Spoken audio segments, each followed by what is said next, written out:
بسم الله الرحمن الرحيم الحمد لله رب العالمين والصلاة والسلام على سيدنا محمد وعلى آله وصحبه أجمعين وزيرada صحافada السلام عليكم ورحمة الله وبركاته sida aynu la wada soconay halkan aanu idinkaga tagnay maalintii arbacadii wafdi uu hogaaminayo madaxweynaha jamhuuriyadda Soomaaliland oo ay weheliyaan wasiirka khaarijiga wasiirka maaliyadda wasiirka ganacsiga iyo anigu oo martiqaad rasmi ah madaxweynaha jamhuuriyadda Soomaaliland uu soo fidiyay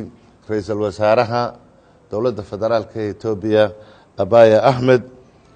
halkan hadaan arbacada ka tagnay isla arbacada lafteedii wafdigu wuxuu la kulmay ra'iisul wasaaraha dalka Itoobiya oo ay weheliyaan wasiirka khaarijiga wasiirka maaliyadda wasiirka dawladda arrimaha dibadda iyo saraakiil sare oo dalka Itoobiya ka tirsan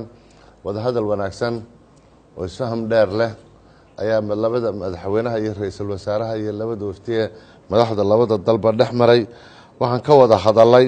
si xoojinta iyo adkeynta xiriirka iyo iskaashiga muddada dheer u soo socday dalka Itoobiya iyo dalka Soomaaliland ee xagga ganacsiga iyo nabadgelyada iyo arrimaha siyaasadda intaba waxaan ka wada hadalay sidii maxaan ku dhahday Soomaaliland iyo Itoobiya ay uga wada shaqeyn lahaayeen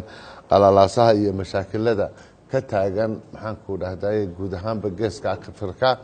iyo sidii loo sii anbaqaadi lahaa wada hadalkii muddo xogaaya hakaday in doorana socday isaragada doorana maxaan ku dhahday laga galay Soomaaliya iyo Soomaaliland arrimahana si wanaagsan baan isula la fakurnay si wanaagsanna waa la isula fahmay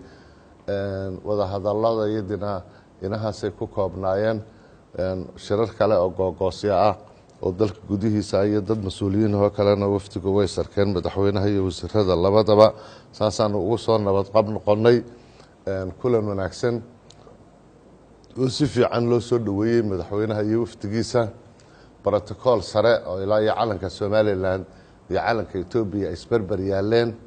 protocol meeqaam sare leh oo aad iyo aad u wanaagsan baa maxaan ku dhahday nala mariyay aad iyo aad baan ugu mahadnaqaynaa ra'iisul wasaaraha dawladda Itoobiya